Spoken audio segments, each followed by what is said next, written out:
Lumayas nga kami ngayong gabi dahil wala na naman tubig dito sa Bacoor. Maynila, baka naman parang ginagabi-gabi nyo na kami ha. Baba na. At dumaan nga muna kami dito sa Best Lulama dahil may nakapagsabi sa akin na masarap daw ang cheesy milky donut nila dito. Ang balak talaga namin ay pumunta sa Somo Night Market. Pero naprank kami dahil sabi sa page nila open sila pero pagdating namin ay sarado pala.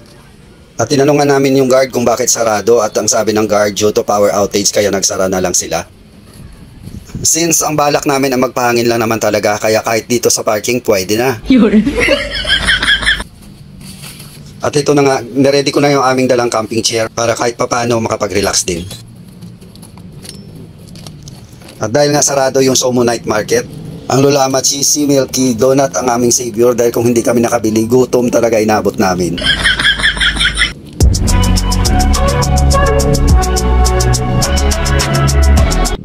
At confirm nga, totoong masarap ang Cheesy Milky Donut nila. At hindi lang masarap, napaka-affordable pa. At tinikman na nga rin ni Bunso ko kung talagang masarap nga ba. Cheese? Sarap.